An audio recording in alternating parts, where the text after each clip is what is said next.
Vous voyez un écran blanc, là, non? Oui. Oui. C'est un peu bizarre.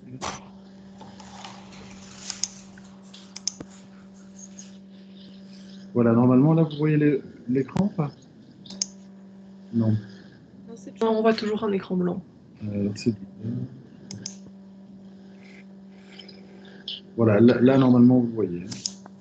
Oui. Là, oui. Oui, on voit bien. Voilà. Je ne sais pas si vous aviez des questions par rapport au cours précédent ou simplement par rapport au fonctionnement du cours ou autre. Si c'est le cas, je tiens évidemment un message ou intervenir. J'espère avoir été clair. Voilà, bon, donc vous avez vu que les PowerPoint étaient disponibles sur l'UV. Vous avez aussi les notes de cours. Vous verrez dans les notes de cours que je ne donne pas. Enfin, je vais un peu plus loin dans les analyses d'œuvres, dans les cours, forcément, puisque disons que les notes sont là pour structurer la matière, mais surtout le plan, bien sûr, et puis toutes les éléments historiques, contextuels, etc. J'ai envie de dire que tout ce qui est analyse d'œuvre, c'est vraiment c'est de l'histoire de l'art. Donc c'est vraiment en cours qu'on le fait, et d'où l'importance aussi d'assister au cours, puisque ça permet vraiment de se faire l'œil et de voir un peu comment en histoire de l'art on peut déconstruire ou analyser une image ou des images. Alors, donc on avait vu on était donc dans ce chapitre sur la Renaissance, la première Renaissance, et donc la mise en place finalement de l'image mimétique dans l'image occidentale, dans l'art occidental à partir de cette époque. Je vous avais expliqué que c'était un fait tout à fait majeur, marquant, qui vient vraiment trancher, même si c'est un passage relativement souple, et certainement selon les régions, qui vient vraiment trancher avec ce qui se passe avant, et notamment la période médiévale. Et on avait vu comment, grâce à pas à l'invention, mais à la systématisation de la perspective, on voit dans la peinture notamment la mise en place d'un espace cohérent qui a une seule vocation à cette époque, c'est d'arriver à narrer, à raconter des histoires qui sont bien sûr des histoires à vocation à cette époque, en tout cas le plus souvent théologique, le plus souvent religieuse, puisque ce sont surtout des commandes d'église, des tableaux à sujet religieux, etc., que l'on va voir pour cette période. Alors, on avait aussi vu, et c'est un fait marquant, les échanges qu'il y a entre l'Italie, qui est le berceau de toutes ces cours italiennes, toutes ces cités italiennes sont les berceaux, en particulier Florence, de la Renaissance, mais on avait vu que très vite, on peut véritablement parler de mouvements européens, même si la Renaissance ne va pas toucher tous les pays européens. L'Angleterre, par exemple, est relativement peu touchée par la Renaissance, encore que, et voilà, d'autres régions comme ça sont un peu moins impactées, mais ça ne veut pas dire qu'il n'y a pas d'échange au niveau européen, et on a vu tous ces principes très vite, en l'espace de 20-30 ans, vont allègrement traverser les Alpes et se diffuser dans toute l'Europe, y compris nos régions. On avait évidemment, j'avais attiré l'attention en particulier sur ce patrimoine-là, puisque c'est notre art national, enfin l'art de nos régions. On avait vu comment dans les Flandres, dans les Pays-Bas du Sud, ce qu'on appelle les primitifs flamands, la peinture flamande, va elle-même acquérir ces principes de représentation mimétique, d'espace transparent, translucide, vériste, etc. Alors, je vous avais montré, vous vous souvenez, le retable de l'agneau mystique de Van Eyck, et là, on va refaire, si vous voulez, une marche arrière au-delà des Alpes et vers l'Italie, pour vous montrer comment il y a là vraiment un ping-pong, un jeu de questions et réponses entre cet art italien et cet art flamand, avec ici, vous voyez, en quelque sorte, l'équivalent du retable de Van Eyck, mais côté italien. Alors, les Italiens, dans les églises, utilisent ce qu'on appelle des palaces, que vous voyez ici. Donc les palaces, ce sont des retables, mais qui ne sont pas à volets rabattables. Vous vous souvenez, je vous ai expliqué que dans nos régions et en Europe de manière générale, ces retables se ferment et s'ouvrent avec des panneaux. Ça permet de les fermer, de les protéger entre les offices, et puis de les ouvrir évidemment quand il y a un office ou une messe. En Italie, on va, pas toujours, mais en général, on va préférer ce retable, qui est un retable qui se trouve bien sur un panneau d'église. Je vais y revenir, mais voilà, je vous le montre ici donc dans le cœur de l'église, mais il n'y a pas de panneau amovible. Vous voyez que c'est un format relativement grand, et c'est aussi important quand même et que vous puissiez dans ce cours percevoir un peu le rapport au format. Alors, c'est une œuvre qui est faite pour l'église de San Zeno, donc Saint-Zénon, à Vérone. Donc rien d'étonnant à ce qu'on retrouve Saint-Zénon c'est le saint patron de Vérone dans cette image. Néanmoins, le sujet de cette œuvre, c'est la présentation du Christ, c'est la Vierge Marie et le Christ. Vous voyez au milieu, sur le panneau central, la Vierge, avec un habit un peu particulier, vous savez qu'elle peut porter différentes couleurs, la Vierge. Ça peut être le bleu et le jaune. Il se peut parfois qu'elle porte un vêtement noir, symbole de deuil, et de deuil en préscience du futur martyr du Christ, puisque c'est tout à fait la problématique pour les artistes qui représentent la Vierge, c'est de montrer un être à la fois réel et surnaturel, c'est-à-dire une mère qui enfante un enfant, vous voyez là, Jésus, mais qui en même temps est si on peut dire, la mère, en tout cas d'un point de vue théologique, pour la Bible, la mère du Fils de Dieu. Bon, ce qui est quand même un peu particulier. Et ici, elle est représentée en rouge, ce qui est assez caractéristique aussi de l'annonce du martyr, puisque le rouge annonce le sang, évidemment, du martyr du Christ. Et pour preuve, si vous regardez ce qu'on appelle la prédelle, donc la partie basse de ce retable, vous allez voir au milieu qu'il y a une petite représentation de la crucifixion du Christ et des deux larrons qui sont de part et d'autre. À droite, vous avez la résurrection, bon, etc. Donc voilà, une Vierge ici qui montre un enfant, mais dans toute la complexité théologique, puisque cet enfant, on sait déjà qu'il va avoir un destin particulier qui va mener au martyr.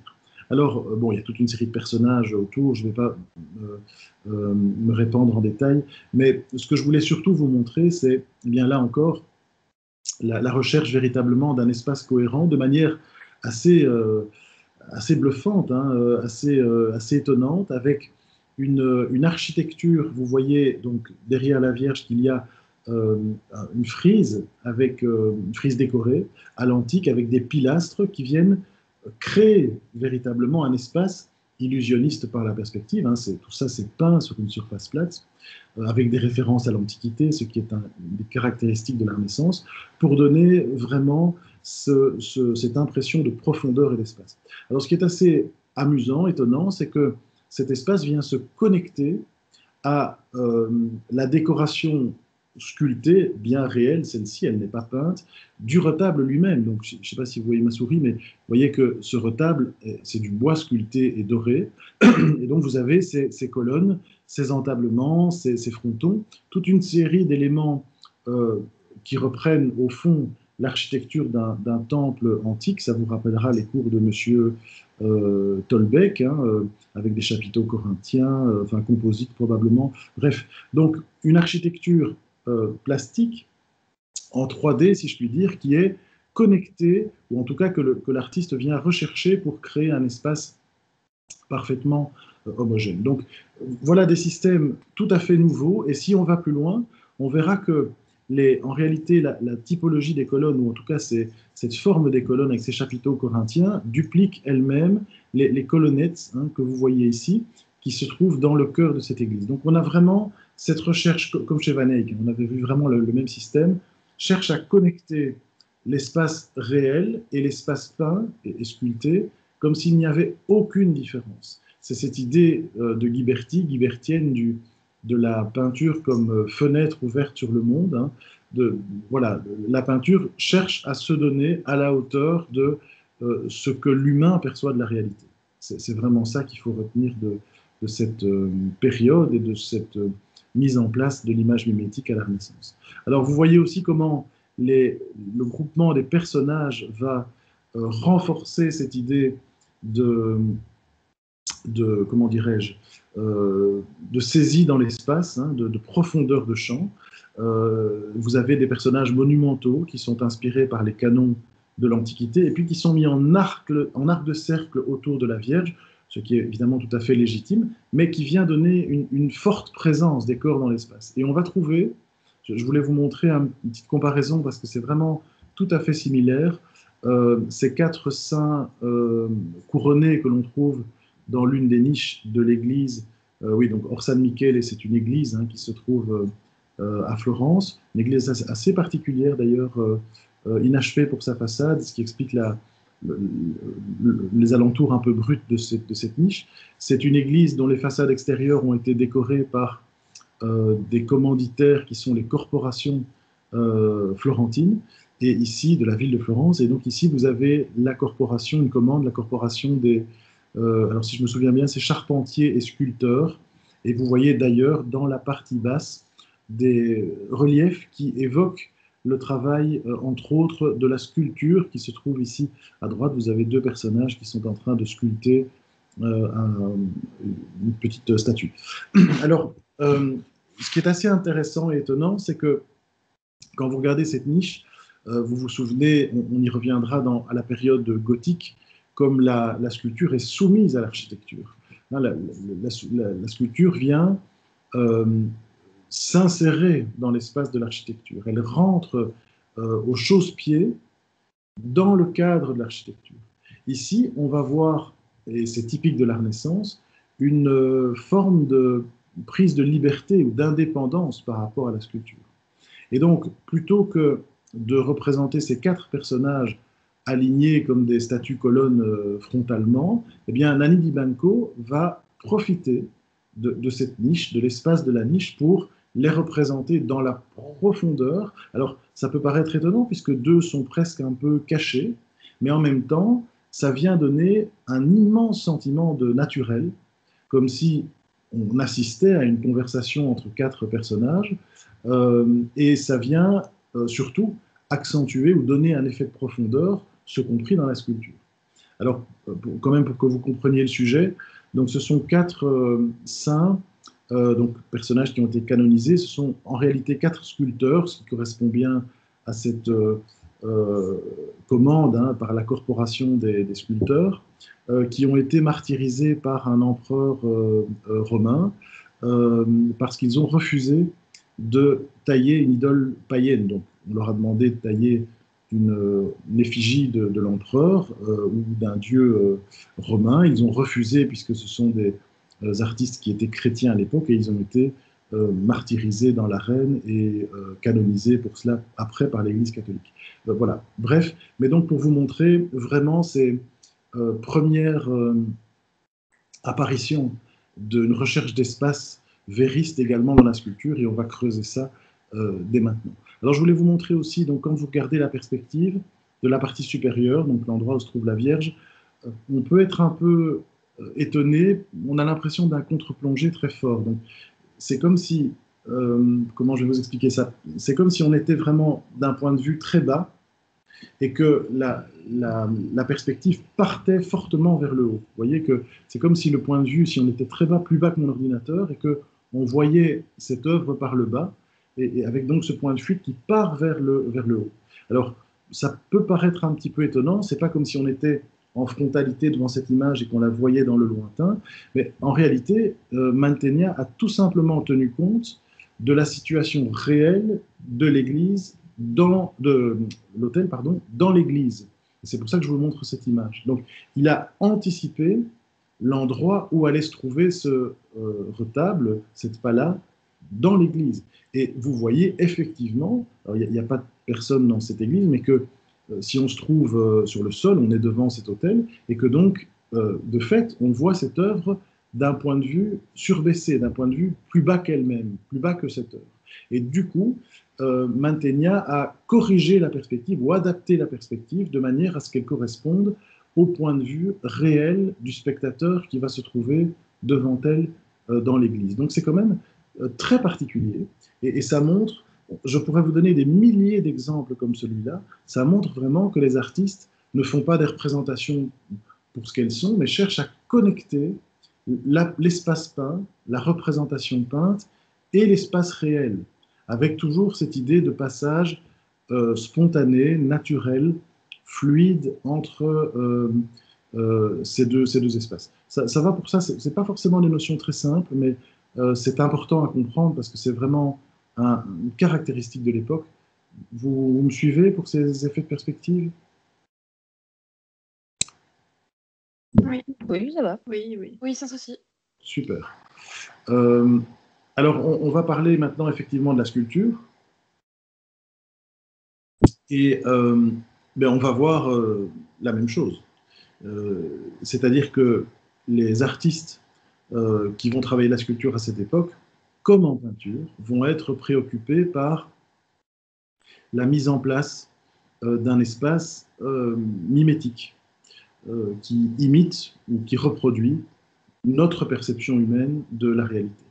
Alors, l'endroit où on se trouve est bien connu des touristes, hein, c'est ce fameux baptistère donc de plan centré, comme toujours les baptistères, avec un plan, si mes souvenirs sont bons, octogonal, euh, du baptistère de Saint-Jean-Baptiste de Florence, qui se trouve juste en face du dôme, donc à droite, derrière moi, là, au moment de la photo, il y a le dôme de Florence. Donc l'architecture, je ne sais pas si M. Blary vous en a parlé, mais elle est typique du roman italien, et en particulier l'Italie du Nord, avec ce qu'on va appeler ces bandes lombardes, et ces très belles bichromies, polychromie, mais bichromie, puisqu'il y a essentiellement un jeu de couleurs sur le blanc, qui c'est du marbre, et alors le vert, qui est le travertin, qui est une pierre que l'on trouve dans ces régions, basaltique, et qui a cette très belle couleur verte qui vient alterner ou donner ces effets décoratifs. Alors, il y a une série de portes qui mènent à ce baptistère, et au moment de la Renaissance, on va, là encore, assister à, grâce au mécénat de compagnies, de corporations florentines, en particulier la Calimala, qui est la corporation des marchands de laine, qui était très active à Florence, on va voir la mise en place à travers les différentes commandes, donc à travers les différentes portes, on va voir la mise en place de cette esthétique de la première Renaissance. Alors la première porte, elle est en plein 14e, hein, même tôt, elle date de 1330-38, donc vous voyez qu'on est encore, la date officielle du début de la Renaissance à Florence, c'est vers 1400-1420, donc on est vraiment avant ce phénomène de mise en place, et l'on voit effectivement que, vous voyez à droite un détail de cette porte, on est encore dans un monde très gothique, avec un environnement quadrilobé, vous voyez cette espèce de petit médaillon là, avec 4 lobes, alors c'est c'est très gothique, quoi, hein, voilà. Et on perçoit que l'artiste a cherché à faire rentrer la composition dans ce cadre prédéfini. Ça, c'est typique du gothique. On fait rentrer l'œuvre dans l'espace qui lui est assigné par l'architecture. Je voulais vous montrer cette image, mais vous l'avez déjà vue probablement. Ce sont des sculptures, des voussures du portail principal de Notre-Dame de Paris. Eh bien, vous remarquez que, alors, ça n'enlève rien à la qualité de la sculpture, hein, je ne suis pas en train de déprécier cette sculpture, mais les personnages, les figures sont strictement insérés dans les bandes des voussures qui sont réservées à ces sculptures dans la typologie de l'architecture. Il n'est pas question de commencer à déborder ou de sortir du cadre architectural. Bien, c'est exactement la même chose que l'on voit ici, avec bien sûr chez Pisano l'idée de vouloir représenter des bâtiments, un environnement, mais ça fonctionne quand même un peu bizarrement, avec l'impression qu'on a tout compressé, qu'il y a trop de personnages par rapport au bâtiment, que l'échelle n'est pas respectée, et pour cause, le cadre est relativement étriqué. Et donc, pour le thème, vous avez ce geste assez violent ici de Jésus qui se trouve sur la partie gauche et qui est en train de chasser les marchands du temple, hein. Vous savez qu'il y avait toute une série de marchands ambulants, voilà, liés aux religieux ou pas forcément, qui se trouvaient devant le temple de Jérusalem. Et Jésus, dans son ministère, dit la Bible, a un jour rejeté cette pratique mercantile associée au sacré et a chassé ces marchands du parvis du temple. C'est la scène que vous voyez ici. Alors, environ 2-3 générations plus tard, vers 1401, la Kalimala va réaliser un concours pour la décoration d'une seconde porte. Et donc, ici, c'est Lorenzo Ghiberti, qui est l'un des sculpteurs de la première Renaissance, qui va s'y coller, si je puis dire, et qui va proposer pour ce concours ce médaillon représentant le sacrifice d'Isaac. Donc, le thème, vous connaissez peut-être, c'est Abraham, qui est le personnage central, qui tient un couteau, qui est prêt à sacrifier Isaac, qui est son fils, qui se trouve sur un autel à droite, un sacrifice presque à l'antique pour Dieu, puisque l'idée, dit la Bible, est que Abraham pense que Dieu attend de lui qu'il sacrifie jusqu'à son propre fils.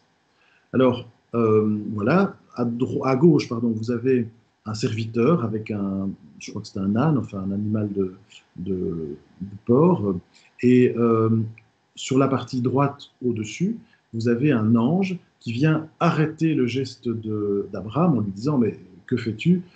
Jamais Dieu ne demandera à l'un de ses fidèles de sacrifier son fils ou ses êtres chers pour lui. » Donc voilà cette scène qui est racontée de manière relativement... on voit vraiment la mise en place de la narration ici, puisqu'on a les 3 étapes, et là aussi c'est typique de la Renaissance, cette recherche de narration, avec non pas un moment, mais l'ensemble du récit. Donc on arrive avec le serviteur, l'âne, etc., jusqu'au lieu du sacrifice. Le sacrifice est mis en place. Abraham s'apprête à sacrifier son fils, et à ce moment, ou après, arrive l'ange pour dire « mais non, tu ne dois pas », etc. Donc on voit vraiment que c'est toute l'histoire, tout le récit biblique que cherche à représenter ici Ghiberti, et cette volonté de raconter par l'image, et cette mise en place de ces histoires par l'image, on assiste très largement à ça, à la Renaissance. Ça ne veut évidemment pas dire que dans les mondes antiques, médiévaux, il n'y a pas des images qui racontent, je n'ai évidemment pas dit cela, mais on va voir vraiment qu'on cherche à articuler des récits extrêmement poussés, extrêmement linéaires et détaillés à partir de la Renaissance. Alors, le cadre trilobé, c'est ça qui est intéressant, est toujours le même. Ça reste ce petit cadre que l'on avait vu dans la première version des portes et chez Pisano, mais on voit quand même que la partition de l'espace est bien différente. Beaucoup moins alambiquée, beaucoup plus dynamique, beaucoup plus, j'ai envie de dire, beaucoup plus spatiale. C'est-à-dire qu'il y a une partition des espaces qui va donner un sentiment bien plus naturel, plus vériste que ce qu'on avait vu auparavant. Alors vous le voyez, c'est Abraham qui fait le pivot entre la partie gauche et la partie droite de l'image.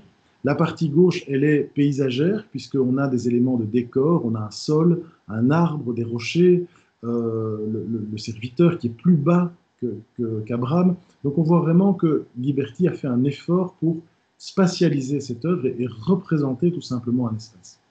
On remarque aussi que les corps, pas les corps humains, ont plus de présence dans l'espace. Ce ne sont plus ces figures, vous le voyez, médiévales comme ceci, par exemple. La Vierge en ivoire de la Sainte-Chapelle, peut-être M. Blary vous a montré cette œuvre absolument sublime. Alors je sais que c'est fait dans une défense d'éléphant et que donc il y a une courbure naturelle, mais enfin, vous avez typiquement dans ce gothique international ces courbes très fluettes, ces corps allongés, très gracieux, un peu désincarnés. C'est ce qu'on va encore retrouver un peu dans le corps d'Abraham, qui est encore, vous voyez, un peu allongé, un peu avec cette espèce de ligne sinueuse. Par contre, ce n'est pas du tout ce que l'on constate dans le corps d'Isaac, qui se trouve qui est nu, prêt pour le sacrifice, dans la partie droite. Il a une musculature Brad Pittesque, vous voyez ses pectoraux, etc. On est très loin là des canons médiévaux.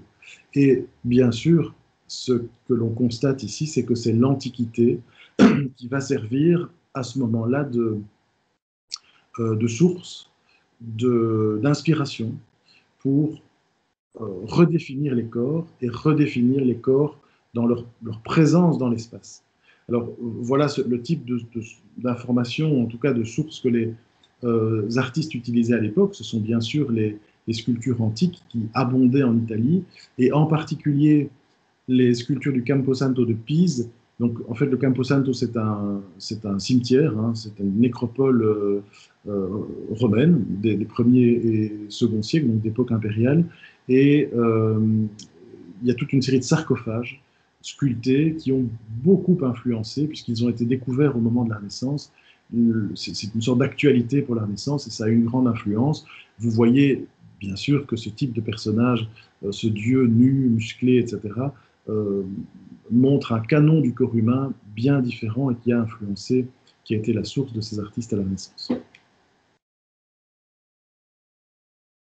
Alors, troisième porte, troisième moment, on est une génération plus tard à nouveau, on est en 1425 et la commande s'étire jusqu'au milieu du 15e. On voit que la première œuvre de Ghiberti était de 1401, donc on est entre 25 et 50 ans plus tard. On remarque évidemment que la Renaissance s'est installée, elle est passée par là, et que ici le propos change radicalement, il change du tout au tout. On n'a déjà plus du tout cette répartition spatiale. Ghiberti va prendre sur lui de dépasser ce système de petits médaillons quadrilobés qui rendait les représentations un peu étriquées. Il va aérer tout cela en structurant la porte sur 8 grands panneaux de format carré qui s'étalent sur chaque battant. Donc 4 sur chaque battant, la porte s'ouvre forcément au milieu. Alors c'est une œuvre qui a fait sensation, qui a suscité beaucoup d'admiration pendant la Renaissance. Michel-Ange l'appelait la porte du paradis. Enfin, c'est la petite histoire qui veut que ce soit Michel-Ange qui l'ait appelée comme cela, tellement elle était belle, comme si ça avait été les portes du paradis. Elle a véritablement suscité l'admiration et l'émulation de toute une série de générations d'artistes à partir de la Renaissance. Alors, le point de vue, bon, je ne vais pas rentrer dans l'iconographie, ici, le médaillon que je vous montre parle de l'histoire de Joseph, peu importe. Ce qui m'intéresse surtout, c'est la spatialité de la sculpture. Ghiberti va utiliser ici ce qu'on appelle le relief pictural. Le relief pictural consiste en quoi? Eh bien, il consiste tout simplement à mélanger dans une même œuvre différents types de reliefs pour donner un sentiment de la profondeur. C'est exactement ce que vous avez ici. Donc, au lieu d'avoir un type de relief, vous en avez plusieurs. Vous regardez, par exemple, sur la partie supérieure, vous verrez que ce sont des très, très légers reliefs, vraiment comme si c'était à peine sculpté. Quand vous regardez l'architecture centrale, eh ben, c'est déjà un peu plus en relief. Et alors, quand vous regardez les figures du premier plan, vous voyez qu'elles sont quasiment en ce qu'on appelle en ronde bosse, c'est-à-dire qu'elles sont détachées du cadre et elles sortent du cadre. On peut tourner avec son doigt autour. Elles sont en 3D, pour le dire très simplement, en très haut relief. Donc on a un étagement du relief, du plus faible vers le plus avancé, et évidemment, je ne dois pas vous l'expliquer, ça va donner, ou ça va contribuer à donner un sentiment de profondeur. Exactement comme dans la peinture, on aurait fait la même chose en peinture. Vous voyez aussi qu'il y a, de ce fait, une perspective. Monsieur, oui, excusez-moi. Quand vous disiez le type de relief, tout le monde a eu un bug. Est-ce que vous pourrez répéter, s'il vous plaît? Oui, ça s'appelle le relief pictural. D'accord, merci. Voilà, donc c'est un type de relief qui consiste à mélanger dans une même œuvre différentes profondeurs ou différents types de relief. Et donc, pourquoi le terme de pictural? Ben, ça dit bien ce que ça veut dire, parce que par ce moyen, la sculpture cherche à imiter l'effet de profondeur que l'on trouve dans la peinture, d'où pictural. Vous voyez? Ça va? Tout le monde a entendu?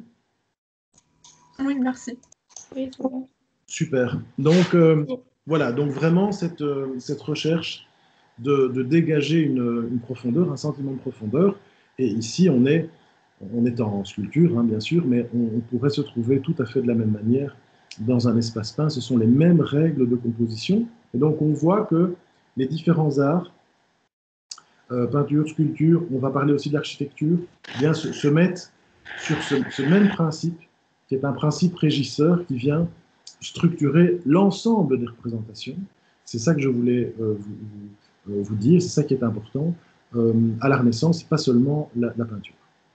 Alors, parlons d'architecture, justement, avec cette église Santo Spirito de Florence, qui est vraiment une très très belle église, aussi très belle parce qu'elle est très simple, et en même temps, elle contraste énormément, c'est vraiment le moins qu'on puisse dire, avec ce que l'on a vu auparavant. Vous avez été familiarisé par François Blary aux églises gothiques. Voilà, pour rappel, l'ambiance qu'il y a dans une église gothique. Ici, c'est la nef. Alors, je prends la photo du bas-côté, mais ce que je vise, c'est la nef centrale de Notre-Dame de Paris. Bon, d'une verticalité majestueuse, évidemment, avec cette, vous le voyez, ces colonnettes qui montent jusqu'à ces fenêtres supérieures dans la nef, qui culminent à plusieurs dizaines de mètres. Et par rapport à cela, les bas-côtés, qui représentent l'espace plutôt humain, qui sont dans une relative pénombre. C'est vraiment cette idée de la transcendance médiévale. Il y a une rupture assez forte entre l'espace humain, qui est l'espace limité par la faute, le péché, etc., et cette lumière divine qui vient s'abattre, qui tombe depuis sa hauteur, et qui vient éclairer ce monde qui peut être un monde de ténèbres. La perspective à la Renaissance est complètement différente. Et là, on voit vraiment bien, vous avez expliqué cette espèce de shift d'un monde théocentré vers un monde anthropocentré. Et on le voit vraiment très bien ici, puisqu'on a une église qui ne cherche pas du tout, regardez le plafond, on ne cherche pas du tout la verticalité. Ce n'est pas du tout le but de Brunelleschi ici.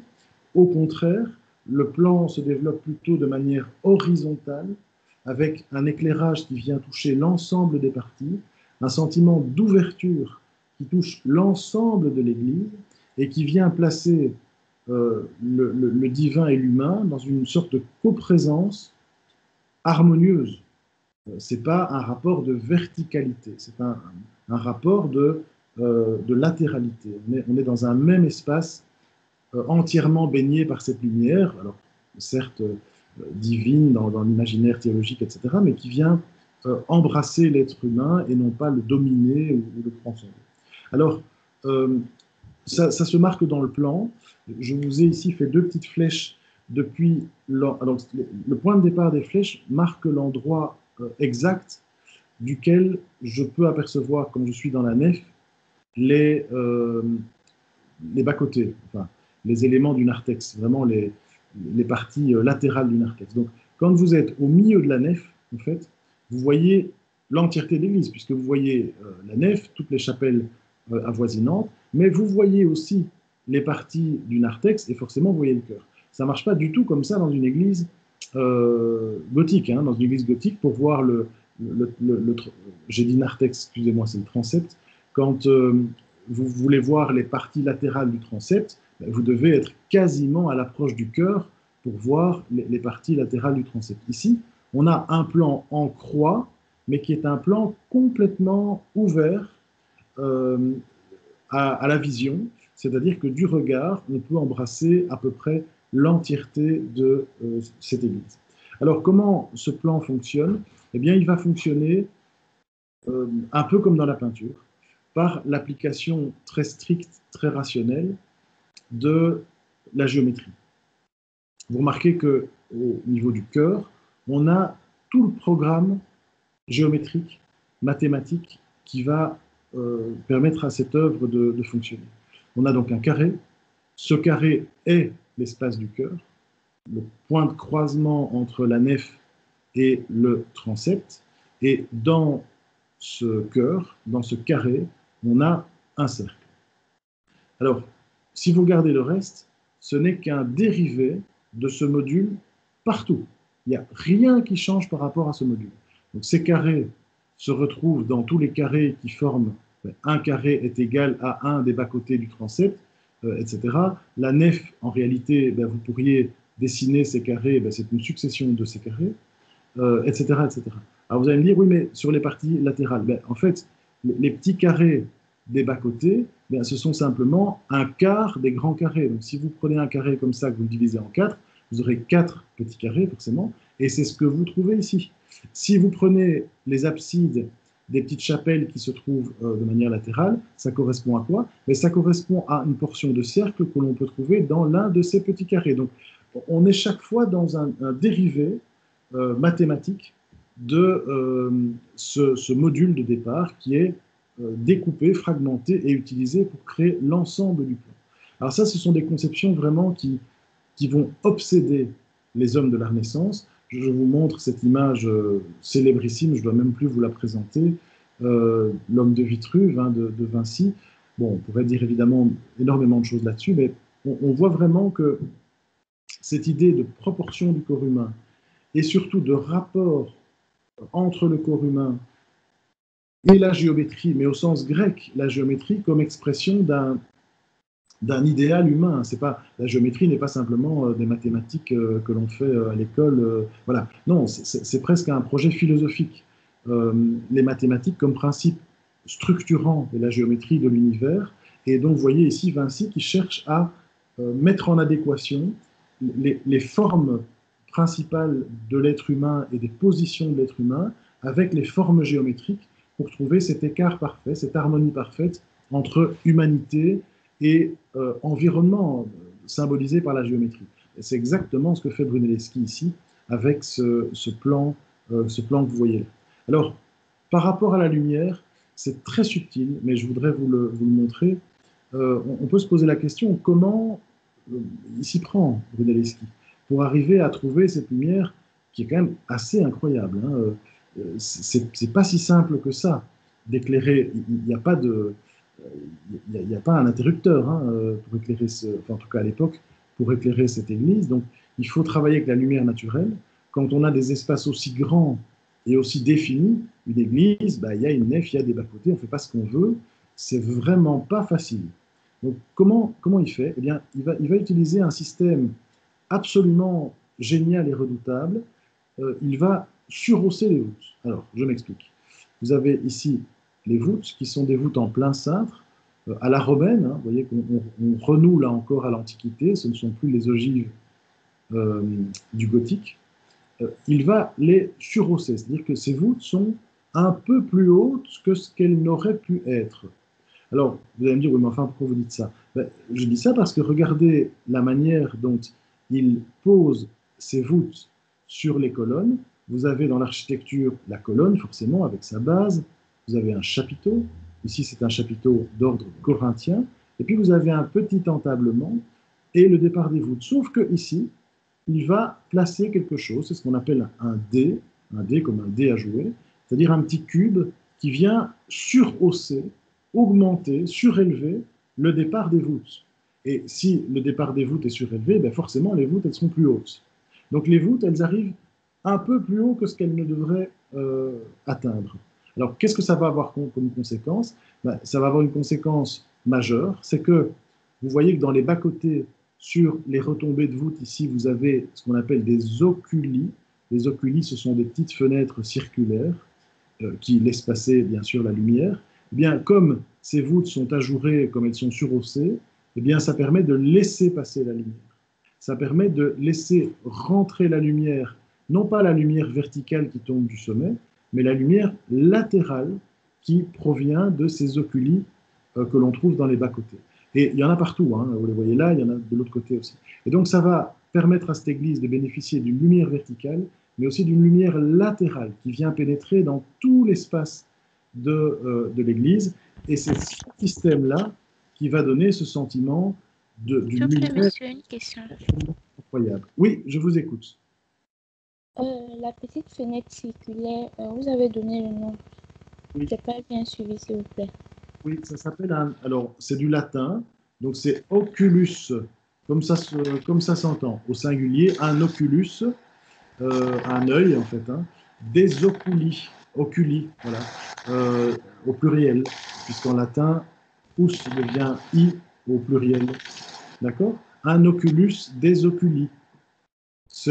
Alors bon, c'est pas très important, hein, mais j'utilise le terme correct. Ce sont des petites fenêtres circulaires que l'on va appeler oculus, oculi dans le vocabulaire de l'architecture. Ça va? Vous avez entendu? Oui, monsieur, ça va. Merci. Voilà, pour ce qui est de la première Renaissance et de la mise en place de cet espace, de ces espaces mimétiques, on a pris le temps d'essayer de bien analyser ça dans les détails. Et on va maintenant s'intéresser à une seconde phase de la Renaissance. Donc les historiens d'art ont toujours tendance à diviser la Renaissance en deux euh, mouvements, enfin aux deux périodes. Et la seconde phase, c'est ce que l'on va appeler le classicisme de la Renaissance ou la Renaissance classique. Alors ça ne veut pas dire grand-chose, mais bon voilà, c'est le terme qu'on utilise en histoire de l'art. Les dates, elles sont assez complexes à situer. En gros, c'est aux alentours de 1500. Et c'est souvent les dates 1495, 1520 que l'on va donner. Donc, c'est pas très long, c'est une génération, c'est 25 ans, mais c'est une génération dorée puisque c'est le moment où Michel-Ange, Raphaël et Léonard de Vinci, donc, entre autres, hein, qui sont des noms que vous n'ignorez pas, c'est à ce moment qu'ils vont euh, concrétiser, réaliser leurs plus belles commandes. On a aussi dit que le classicisme de la Renaissance était un art romain, donc de la ville de Rome, parce qu'effectivement, ça va correspondre à essentiellement, pas que, hein, mais essentiellement des commandes papales, des commandes du pape, en particulier de Jules II, qui va commissionner tous ces artistes, et notamment Michel-Ange. Et donc, on dit parfois que ça correspond vraiment à ces grandes commandes du Vatican, du pape, aux alentours de 1500. C'est à moitié vrai, puisqu'on a aussi, bien sûr, euh, si vous regardez déjà la Vierge au Rocher, hein, Vinci, il est florentin, bon, il travaillera aussi à Milan, etc. Ça dépasse bien sûr les strictes limites de la ville de Rome. Alors, la caractéristique du classicisme de la Renaissance, c'est que tout ce qui est mise en place de l'image mimétique, ce que l'on vient de voir, est acquis. Ce ne sont plus des artistes qui vont se préoccuper de tracer toute une série de lignes en perspective géométrique pour arriver à ce que on comprenne un peu que l'espace est réaliste, etc. Ça, c'est acquis, c'est derrière eux. Et leur propre à ces artistes va être à la fois d'enrichir cette perspective par des effets d'atmosphère, et Vinci en est bien sûr le meilleur exemple, avec cette perspective atmosphérique, hein, par ailleurs, cette idée de donner un sentiment d'espace aussi par la touche, par la lumière, par l'atmosphère qui baigne les tableaux. Et l'autre élément, c'est que la narration, dont on a tant parlé, mais elle est aussi acquise. À cette époque, les artistes savent représenter des histoires ou raconter des histoires de manière assez aisée. Et le propre des artistes du classicisme de la Renaissance va être d'enrichir ces narrations. Et ils vont les enrichir, pas par la narration elle-même, mais par des gestes, des, des psychologies, des regards, des attitudes. C'est par des choses très subtiles qu'ils vont arriver à enrichir ces narrations et leur donner une grande profondeur. On peut déjà, même sans rentrer dans l'image, le voir avec cette œuvre de Vinci. Alors oui, si on veut, il y a quelque chose qui est raconté, mais il n'y a quand même pas plein de personnages, d'événements tumultueux qui se passent les uns à la suite de l'autre. C'est quand même assez dépouillé quoi, comme scène. Hein. Et pourtant, vous verrez qu'il se dit beaucoup de choses dans cette œuvre, parce que Vinci va parvenir par les gestes, les attitudes, les regards, à faire dire, ou leur faire dire à ces personnages un grand nombre de choses. Chez Vinci, on a parlé, alors c'est un jargon d'historien d'art, on a dit qu'il avait la science des groupes solidaires. Qu'est-ce que c'est la science des groupes solidaires? Ben, ça veut dire qu'il arrive à représenter des groupes de personnages en relation, même s'ils sont chacun forcément disjoints et séparés, il arrive à les mettre en relation, et par des positionnements, des attitudes, des gestes, alors que peu de choses sont racontées, il y a eh bien, d'intenses relations qui sont proposées par Léonard entre ces personnages. Ils ne parlent pas, ces personnages, il n'y a pas la parole dans la peinture, ils ne se touchent à peine, et pourtant, ils communiquent entre eux et ils se disent quelque chose entre eux, et nous le percevons dans l'image. Ça, c'est le talent de Léonard de Vinci, qui passe énormément par la psychologie. On va bien essayer de déconstruire ça, et c'est ce qu'on appelle la science des groupes solidaires en histoire de l'art. Alors, cette œuvre, elle est très complexe. Je vais essayer de vous la présenter. Vinci est très complexe. Derrière ce grand sentiment naturel, c'est une peinture qui est terriblement élaborée. C'est vraiment voilà, il n'est pas présenté comme un génie pour rien. Et l'admiration qu'il a suscitée à l'époque et qu'il suscite aujourd'hui est liée à cette énorme complexité qui se donne pour une grande simplicité chez Vinci. Alors, il y a deux, je vous le dis, si vous cherchez ça sur Internet, vous verrez qu'il y a deux versions de la Vierge au rocher. Bon, peu importe. Ici, je vous montre celle de Londres parce qu'elle est la plus aboutie et elle me permet de vous expliquer un peu comment fonctionne l'œuvre de Vinci. Alors, ce que vous voyez représenté, c'est Marie, donc la Vierge Marie au centre. Vous avez sur la gauche, sur notre gauche, donc à sa droite, Saint Jean-Baptiste. Et de l'autre côté, vous avez le petit bébé, le plus petit, c'est Jésus, c'est le Christ. Et à sa droite, vous avez un ange ailé, qui est l'ange Uriel. Alors déjà c'est curieux. Et c'est une caractéristique de Vinci. Vinci s'inspire assez rarement des thématiques bibliques. C'est quelqu'un qui, et c'est aussi caractéristique de cette époque, va prendre une certaine liberté, une certaine distance avec les textes bibliques. Ce que vous voyez là n'est pas décrit dans la Bible. Alors, il semblerait que Vinci s'inspire d'une légende, enfin de quelque chose qu'on disait à l'époque, qui est que lors de la fuite en Égypte, donc quand Marie, Joseph partent avec Jésus, fuient les persécutions, il se disait qu'ils ils se seraient reposés dans une grotte et ils auraient à cette occasion-là rencontré Saint Jean-Baptiste, accompagné, protégé par l'ange Uriel. Donc ça, c'est sans doute la source de cette œuvre. Mais on se rend compte aussi que peut-être que Vinci évoque la nativité, donc la naissance du Christ. Vous voyez que le Christ est vraiment tout bébé, tout petit. Alors vous allez me dire, oui, mais la nativité, c'est dans une crèche, pas dans une étable, pardon, pas dans une grotte. Mais oui, mais sauf que selon certaines traditions, et qui étaient en vigueur notamment à cette époque, il était dit que le Christ peut-être était né dans une grotte, ce qui explique là aussi ce contexte. Quant aux paysages assez hallucinants à l'arrière, avec ces paysages très découpés, ces rochers, etc., on pense que pour Vinci, il peut évoquer le déluge, ou le monde du déluge, le monde très ancien. Il écrit d'ailleurs, Vinci, je cite Vinci, qui écrit dans ses carnets, parlant du déluge, « Les montagnes dépouillées révéleront les profondes failles faites par les anciens tremblements de terre. » Et on a l'impression que c'est vraiment ce que décrit ici en peinture Léonard de Vinci. Alors, qu'est-ce que ça voudrait dire? Ça voudrait dire que Léonard de Vinci aurait en fait réalisé une composition extrêmement savante d'un monde qui est celui de l'Ancien Testament du déluge, et en même temps le monde du Nouveau Testament, avec la figure centrale qui est le Christ, qui sauve l'humanité après son ministère, etc., etc. Donc, vous voyez, une composition qui paraît assez naturelle, un petit moment de repos pendant, voilà, un petit casse-croûte pendant la fuite en Égypte, et en fait, c'est extrêmement compliqué, et d'un point de vue théologique, c'est très organisé, avec une mise en correspondance de l'Ancien et du Nouveau Testament, avec toute une série de systèmes de renvoi, d'allusions, etc.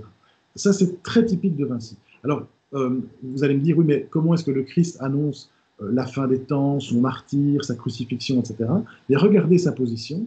Il est, si vous regardez bien, appuyé sur le rebord d'un précipice. Et à l'avant, vous avez un trou, vous avez une sorte de falaise, vous avez un précipice, que regarde d'ailleurs l'ange Uriel.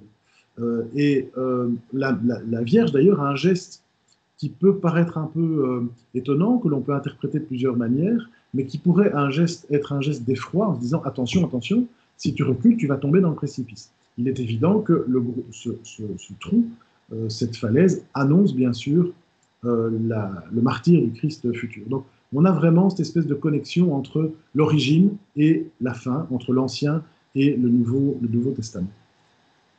Alors, c'est une œuvre qui va vraiment frapper les contemporains.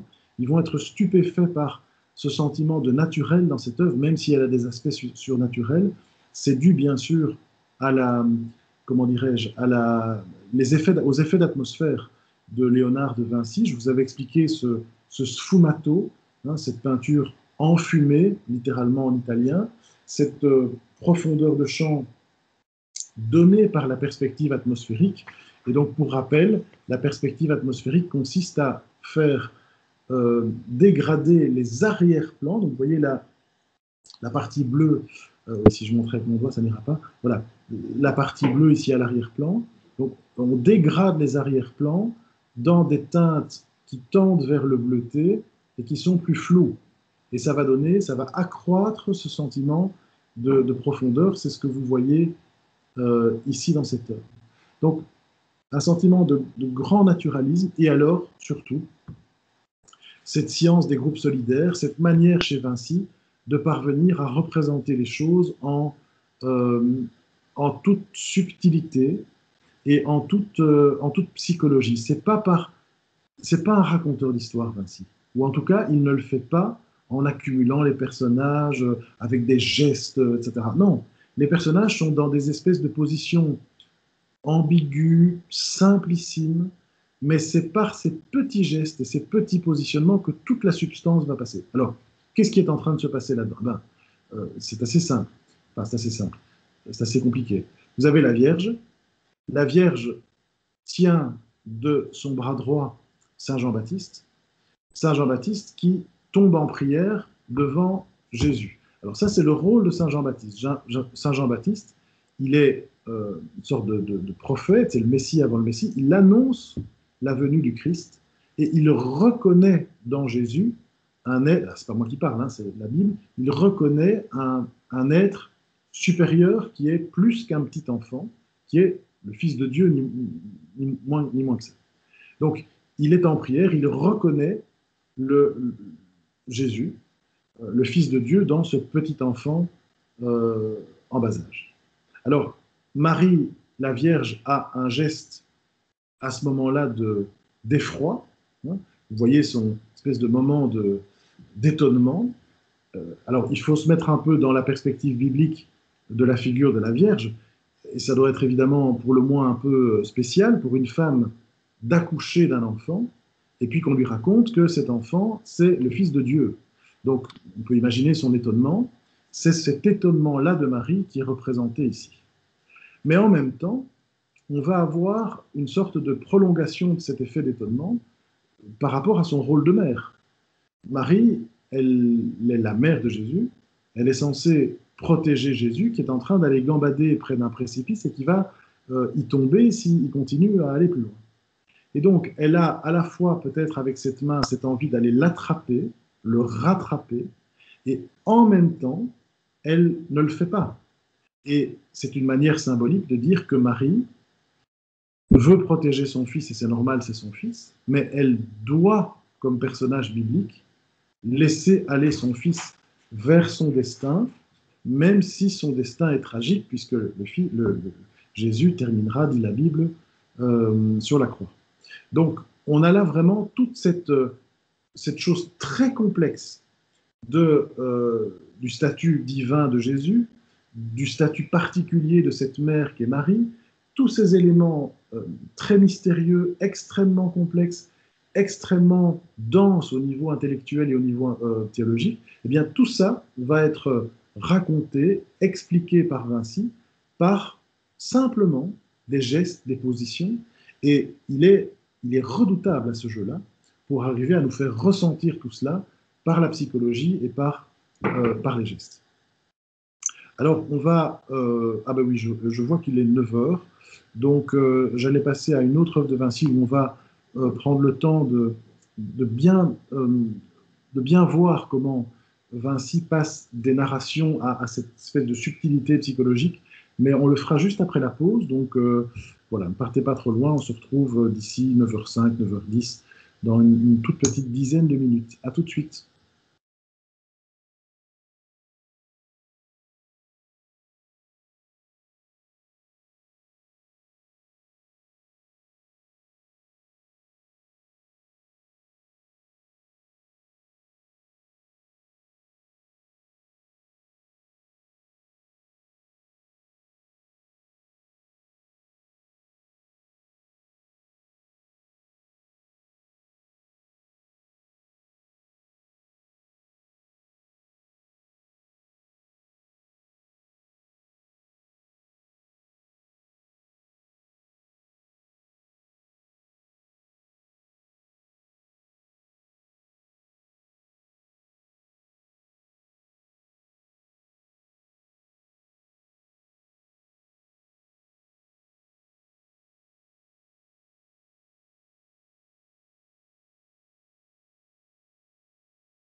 Voilà, on va reprendre tout doucement.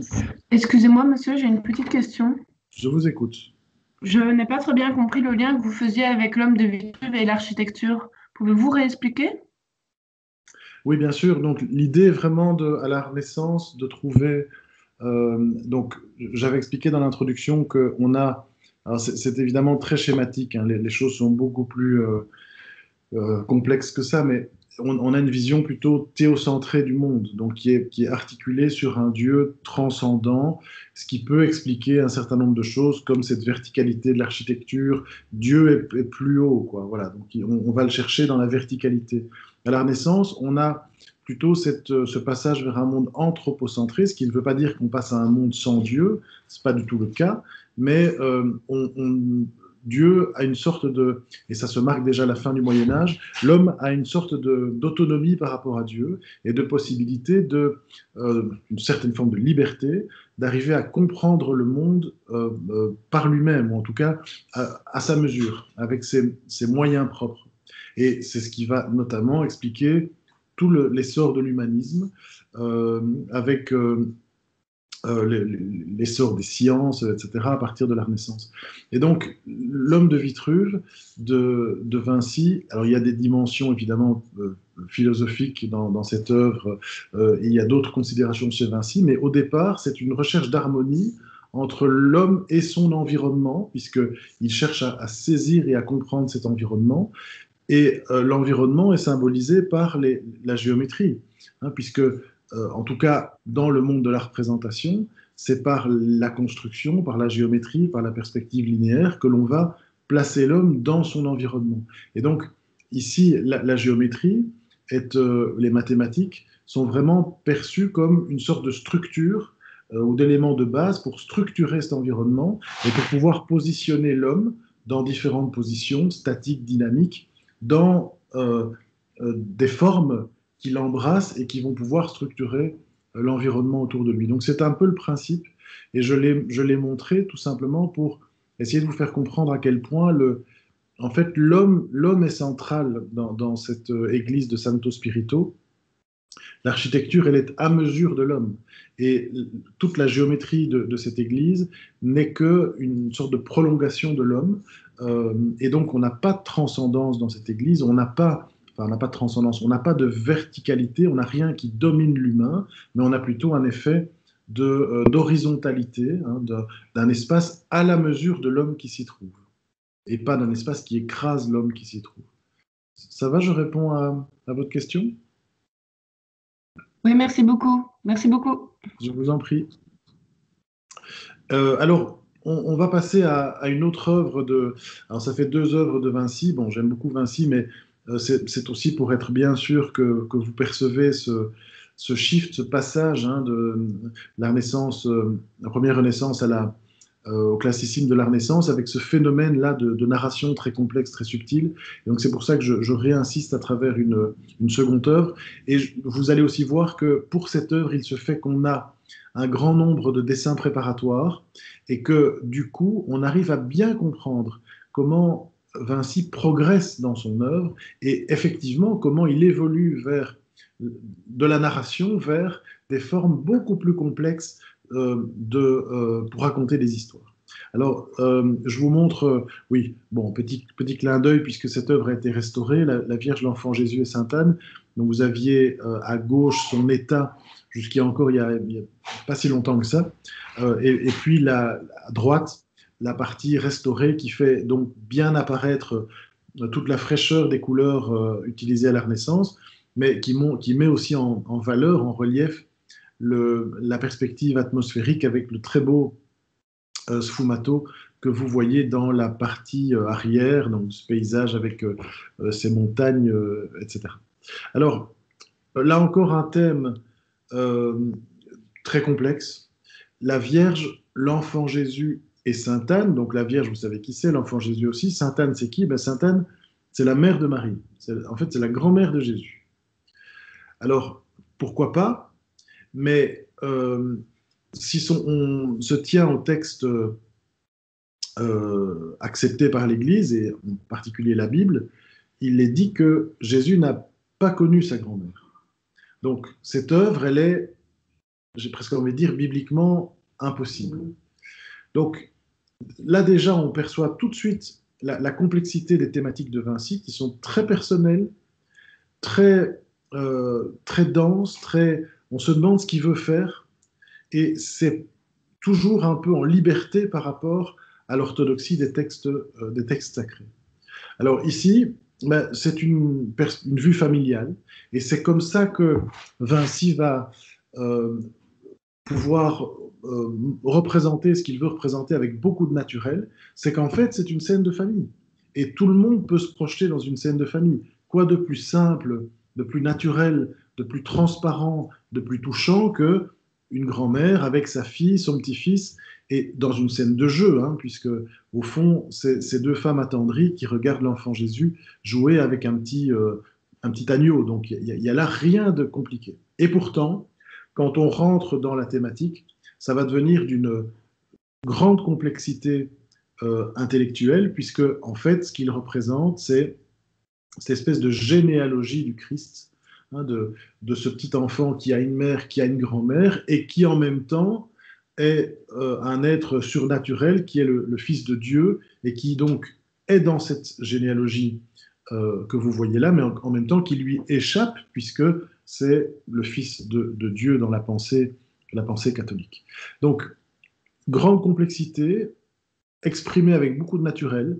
Marie est sur les genoux de sa mère, et Marie, alors, retient ou laisse aller son fils pour jouer, c'est évidemment toute la question.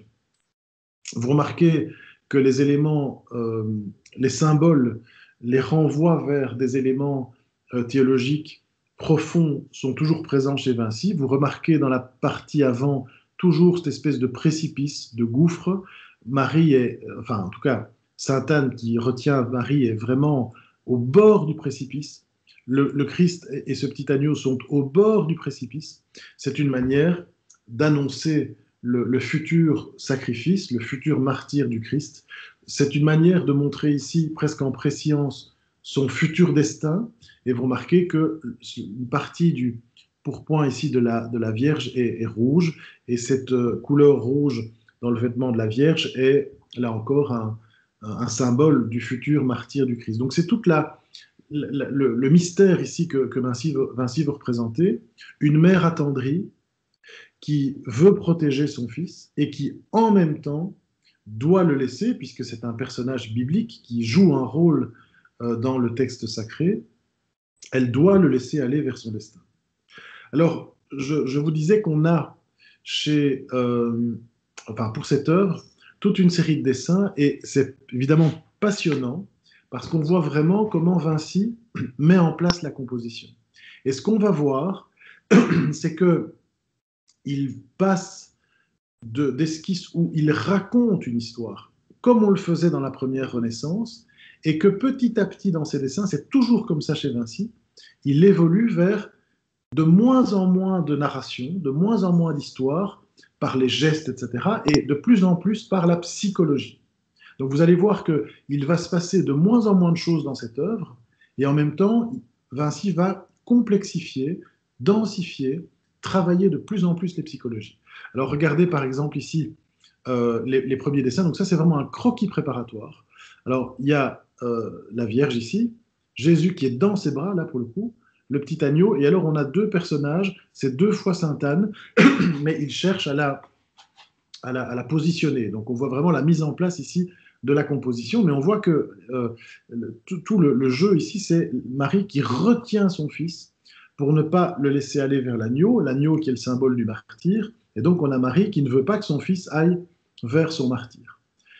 Deuxième dessin, grand dessin préparatoire dit de Burlington House, vous avez Marie assise côte à côte avec sa mère Sainte Anne, vous avez Jésus et Saint Jean-Baptiste, qui reconnaît Jésus comme étant le Christ. Alors, vous remarquez ici qu'on a une chose très étonnante, qui est un doigt levé. Donc, Sainte Anne a le doigt levé comme ça, hein, l'air de dire attention, hein, ma fille, prends garde. C'est une manière de mettre en garde sa fille en disant attention, tu dois laisser aller son fils vers son destin, même si c'est un destin tragique. Troisième élément, alors c'est une œuvre qui n'est pas de Vinci, qui est d'un élève de Vinci, Andrea del Brescianino, mais il se fait qu'on pense que cette étude est une copie d'une étude de Vinci préparatoire pour le tableau final que l'on a perdue. Et ça représente donc toujours cette même scène. Saint Jean-Baptiste est un petit rigolo là qui se trouve au fond. Vous avez Sainte Anne, la Vierge sur ses genoux là, et Jésus et l'agneau. Alors ici, vous remarquez que Sainte Anne n'a plus ce geste avec son doigt, mais elle retient sa fille qui elle-même est contrainte à lâcher son fils. Donc Sainte Anne retient sa fille en disant tu dois laisser aller ton fils vers son destin, et la Vierge à ce moment-là le laisse aller vers son destin, fut-il tragique. Et au final, on va avoir cette œuvre. Vous voyez que Vinci a supprimé tout geste, il n'y a plus le doigt tendu, Sainte Anne ne retient plus la Vierge, et la Vierge est dans une attitude ambiguë, c'est-à-dire que on ne sait plus ici si elle retient ou si elle laisse partir Jésus. Donc, on a ici typiquement ce que l'on appelle la science des groupes solidaires. Les personnages sont placés l'un à côté de l'autre, mais ils dialoguent intensément l'un l'autre par simplement leurs gestes, leur position. Alors, regardez quand on voit ici la peinture médiévale. Ici, c'est une œuvre de Matteo di Giovanni, une crucifixion de 1450. Peu importe, mais vous remarquez qu'ici, on ne peut pas véritablement parler de science des groupes solidaires. On a des personnages qui sont sur un fond vide, placés les uns à côté des autres, un peu comme des étiquettes qu'on aurait collées comme ça sur un fond neutre. On est dans une toute autre dimension chez Vinci, où on a une vraie relation par les positions, par les gestes, par les regards entre ces personnages, et c'est par ce biais-là que l'histoire est racontée. Alors, je terminerai en vous montrant, c'est probablement le plus bel exemple, pour vous parler de la psychologie chez Vinci. Bon, sans vous parler de ses talents de dessinateur, on est juste, il n'y a plus de mots quand on voit des choses comme ça. C'est d'une économie de moyens extrême, et en même temps, c'est d'une finesse absolument éblouissante. Mais surtout, ce qui marque Vinci, c'est la psychologie. Et regardez cette espèce de sourire, on parle souvent de sourire ambigu chez Vinci, ce regard. Ce qui est extraordinaire, c'est que toutes les expressions psychologiques de ce que l'on vient de décrire maintenant se trouvent dans la figure de Marie telle qu'elle est représentée ici. À la fois, on sent plein d'amour dans son regard, on sent beaucoup de tendresse, forcément, c'est son fils, mais en même temps, on sent une forme de renoncement, de nostalgie, peut-être de tristesse dans ce regard, et qui est là, la Marie, entre guillemets, biblique, qui n'est pas très contente ou très heureuse de voir son fils partir vers son destin, et ce destin, c'est la mort. Donc, c'est vraiment dans ce travail-là, et ce travail de psychologie, que Vinci va placer toute la narration, enrichir du coup les narrations, et ça, c'est quelque chose que l'on verra appliquer beaucoup par la suite. Alors, on va passer maintenant un peu à l'architecture. On y reviendra, mais je vous parle de cette architecture-ci maintenant, vous verrez, parce qu'elle a en fait un lien avec Léonard de Vinci dont on vient de parler. C'est le fameux château de Chambord que vous avez peut-être visité si vous êtes allé vous balader dans ce coin-là. Très très beau château, donc de la Loire. Édifié à partir de 1519, commande de François Ier, et pense-t-on en partie réalisé sur les plans de Léonard de Vinci, qui décède peu de temps, ou en tout cas au moment où ce château est commencé, et donc on pense que les plans ont été faits par Vinci, mais que c'est l'un des élèves de Vinci, Domenico Bernabeu da Cortona, qui a superviser les travaux ou une partie des travaux. Alors vous allez me dire, oui, mais qu'est-ce que Vinci fait dans la Loire? En fait, Vinci se trouvait à cet endroit-là. Parce que en 1515, François Ier, roi de France, bat le duché de Milan à la bataille de Marignan. Et de ce fait-là, il va prendre sous sa protection Léonard de Vinci en 1516, qui vient vivre ses 3 dernières années en France, au Clos Lucé, dans cette région. Donc, à cette époque, Léonard de Vinci est sous la protection du roi de France. Il travaille pour le roi de France et Vinci vit et meurt en France dans ces dernières années. Alors, ce château, il peut encore faire penser, on va le voir, à un château médiéval, hein, avec ces éléments un petit peu défensifs, les douves, avec l'eau tout autour, les tours, bon voilà, une série d'éléments rhétoriques du château fort. En même temps, on remarque que c'est quand même très éloigné d'un château fort, avec, et c'est typique de la Renaissance, une volonté d'ouverture de l'architecture à travers des fenêtres innombrables, des baies vitrées qui viennent laisser entrer la lumière, une lumière naturelle dans ce château, et c'est tout à fait caractéristique. Et alors, l'intérieur, la cour de ce château, qui est totalement à l'italienne, avec, vous le voyez, des coursives protégées par des arcades, donc ça permet de, un peu comme dans les atria des maisons romaines, ça permet de circuler tout autour de ce château en étant protégé. Ça va donner évidemment, comme dans les maisons italiennes, hein, bien sûr, une ouverture tout à fait caractéristique. Et alors ce que vous remarquez, c'est dans les éléments décoratifs des cheminées, vous avez une bichromie, donc la pierre calcaire, mais également des espèces de petits éléments géométriques comme ça, en pierre plutôt verte, qui sont insérés dans cette architecture. Ça fait penser et ça renvoie à un bâtiment qui a eu énormément d'influence à cette époque dans l'architecture de la Renaissance française. C'est la fameuse chartreuse de Pavie. Alors vous allez me dire, mais pourquoi une influence? Tout simplement parce que les armées françaises, là encore, battent les Milanais à Marignan et donc sont dans le duché de Milan et voient ce chef-d'œuvre de l'architecture de la Renaissance italienne, et vous voyez que dans cette architecture, vous avez toute une série d'inserts de pierres de couleur pour créer tous ces motifs décoratifs extrêmement complexes qui se retrouvent complètement dans l'architecture du château de Chambord. Alors, le château de Chambord, c'est une création un petit peu folle, puisque François Ier a écrit que c'était il y a toute une légende autour de la création de ce château. Ils se baladent dans une partie de chasse, ils arrivent dans une clairière, ils voient un lieu fantastique où il va établir son château. Bon, on sait aujourd'hui que tout ça c'est complètement faux. Enfin, c'est une histoire. Il y a eu des fouilles archéologiques qui ont montré que il y a un château plus ancien en dessous de ce château-là. Donc voilà, c'est simplement un château qui appartenait probablement à la maison royale, qui a été transformé, mais pendant 30 ans, François Ier en fait une obsession, c'est vraiment l'œuvre de sa vie, et en même temps, tenez-vous bien, il passera, en 32 ans, il passera 42 jours dans ce château.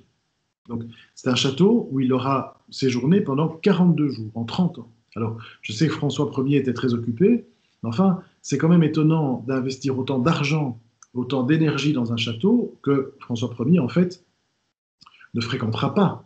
Il le fréquentera à quelques moments.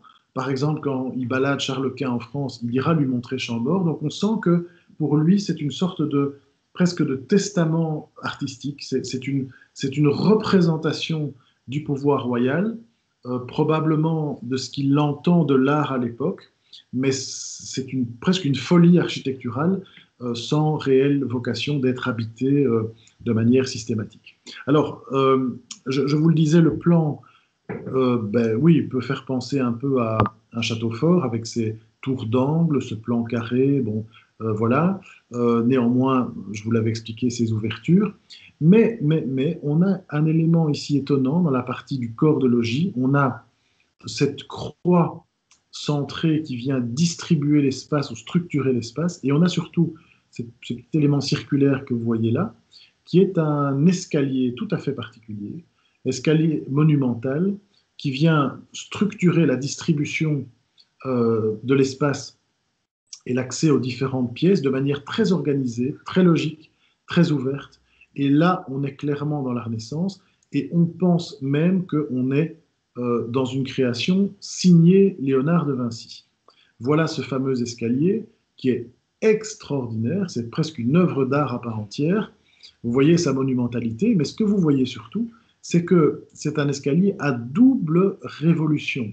Donc vous avez une rampe d'escalier qui permet de monter, et puis vous avez une autre rampe que l'on voit ici qui permet de descendre sans que l'on se croise. C'est évidemment une espèce de petit rébus, de petit mystère, voilà, de concepts comme la Renaissance les adorait. Et donc voilà l'effet ici.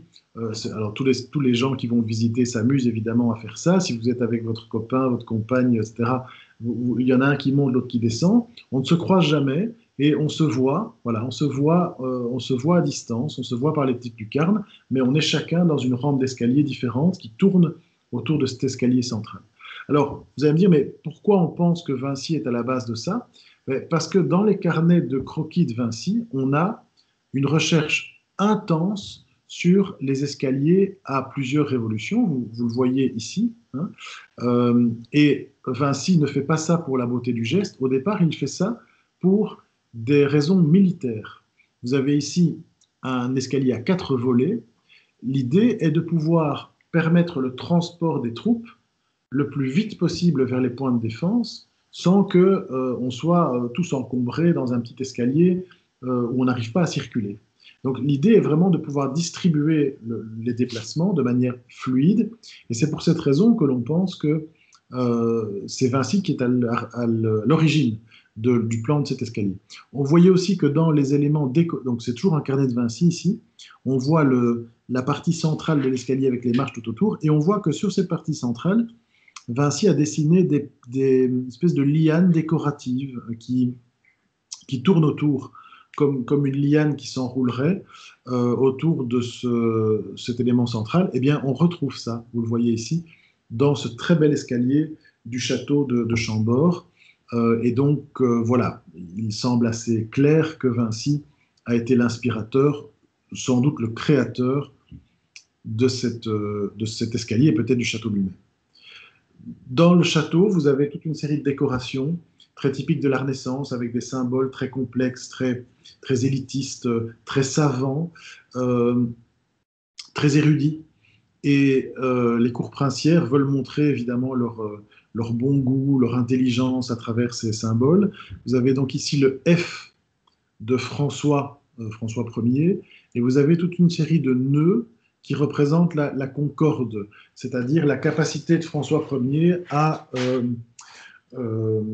faire la paix, enfin, ou, voilà, être diplomate, etc. Et puis vous avez ici une salamandre, bon, il faut la reconnaître, qui est le symbole de François Ier, avec une couronne, la couronne royale bien sûr, et des flammes.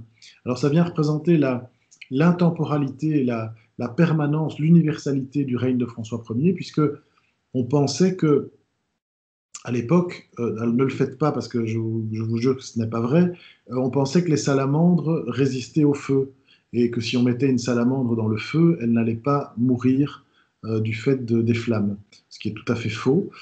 Mais voilà, c'est une croyance de l'époque. On associait aussi de manière mythologique la salamandre au dragon, bon, etc. Et donc, c'est un symbole, évidemment, de la durée, de la force du pouvoir royal qui est capable de traverser le feu, bon, etc., etc. Alors, on va maintenant quitter Vinci quand même, et on va passer à ces grandes commandes romaines dont je vous parlais, avec, faut-il encore la présenter, cette œuvre, cette chapelle Sixtine, monument de l'histoire de l'art, donc dû à Michel-Ange, pour cette salle très particulière qui est la chapelle qui abrite notamment les grandes cérémonies vaticanes, comme les conclaves, donc c'est vous dire si ce lieu est important, dans le palais du Vatican, hein, à Rome. Et donc c'est le fameux Jules II qui commandera tous ces grands projets, le pape Jules II, qui va commander la décoration de cette salle qui avait été créée par son oncle, donc le pape Sixte IV, bon, peu importe. Mais donc voilà, Jules II va demander à Michel-Ange de décorer cette pièce. Alors, au départ, il est question de représenter les 12 apôtres. Mais Michel-Ange va balayer ce programme d'un revers de la main et va proposer un programme d'une complexité phénoménale. Là encore, c'est tout à fait typique de la Renaissance. L'artiste prend ses libertés, l'artiste a son mot à dire.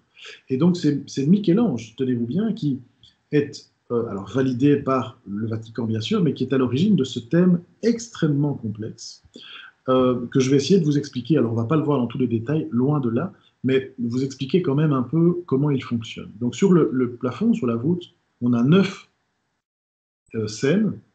Donc, ces scènes sont ici, dans la partie centrale, et elles représentent la Genèse, donc des éléments de la Genèse, donc du premier texte de la Bible, et en particulier de l'Ancien Testament. Alors, ces éléments-là sont séparés par des arcs doubleaux, et la particularité extraordinaire, on est bien à la Renaissance de Michel-Ange, c'est que c'est pas l'architecture, ça, c'est peint. Donc, tout ce que vous voyez ici comme élément d'architecture est peint par Michel-Ange en trompe-l'œil et vient repiquer, rejoindre les éléments réels de l'architecture. Donc, Michel-Ange va faire un gigantesque trompe-l'œil en prolongeant l'architecture réelle de la chapelle Sixtine pour qu'elle soit peinte dans cette partie, qu'elle vienne structurer tous les éléments du décor. Et du coup, on a vraiment une lisibilité, une clarté. On passe de scène en scène, on progresse de scène comme ça, de scène en scène. Alors, sur les parties latérales, on a des figures de l'Ancien Testament qui vont montrer une sorte de généalogie spirituelle depuis l'origine, comme chez Vinci, depuis l'origine du monde jusqu'à l'apparition du Christ, puisque à la fin ici, sur la partie que vous voyez là, on a le jugement dernier avec la figure du Christ. Donc on a l'origine des temps avec la création d'Adam, je vais y venir dans une minute, et puis la fin des temps avec rien de moins, avec le jugement dernier. Et puis ensuite, sur les pendentifs ici, vous avez une série des devins, des sibylles païennes, des prophètes juifs, etc. Je m'arrête là. Voilà, alors je ne vais pas rentrer dans les détails, hein, mais pour vous montrer l'extraordinaire complexité de ce programme, avec, vous le voyez, les thématiques de la Genèse, l'ivresse de Noé, le déluge, Noé et les siens rendent grâce à Dieu, Adam et Ève chassés du paradis, Dieu crée Ève, Dieu crée Adam, bon, etc., etc., etc. Oui, en fait, j'aurais dû aller dans l'autre sens, puisque le départ, c'est Dieu sépare la clarté de l'obscurité, Dieu crée le soleil et les planètes, Dieu sépare l'eau de la terre, et hop, on va jusqu'à l'ivresse de Noé. Alors voilà l'un de ces épisodes que je ne vous présente évidemment pas. Vous avez probablement toutes et tous déjà vu au moins une fois cette image, qui est peut-être l'une des œuvres les plus célèbres de l'histoire de l'art. Elle représente la création d'Adam, hein, donc la création biblique, enfin voilà, l'histoire rapportée par la Bible.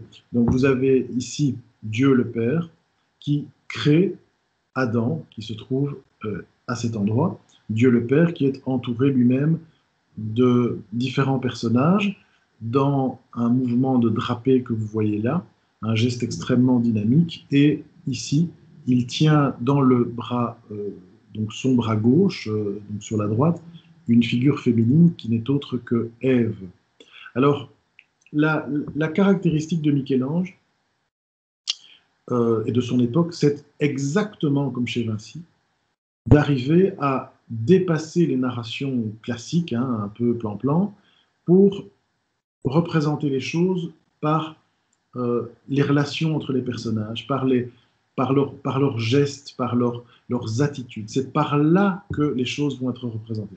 Alors, dans cette chapelle, j'ai envie de dire que c'est quand même un peu nécessaire, puisque vous avez, alors peut-être vous avez déjà visité la chapelle Sixtine, mais c'est haut, hein, ce truc-là. C'est grand, la chapelle Sixtine. Et donc, si vous commencez à représenter 150 personnages qui font des petites choses avec eux, on ne va rien comprendre.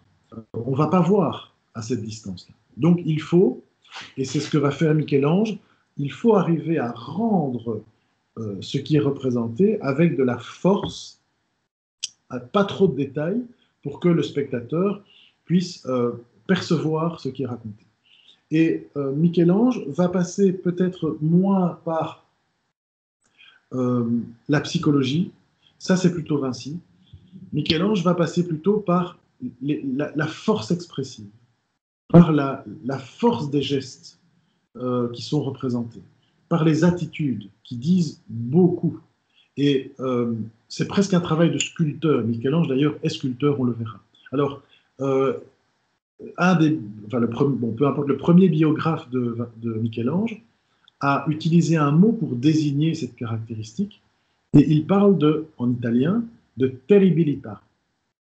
Alors, il n'y a pas de mot en français, terribilité, mais ça n'existe pas, au sens de, il y a un côté terrible, il y a un côté fort, puissant.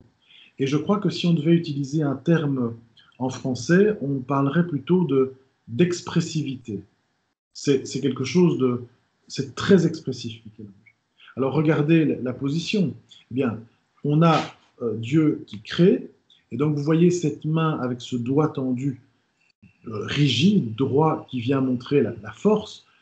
Dieu pointe la chose et la chose est créée. Et puis vous avez ce geste beaucoup plus mou de la part d'Adam, forcément, puisque Adam, il est créé, il reçoit la création, et donc il n'a pas la même force expressive que Dieu le Père.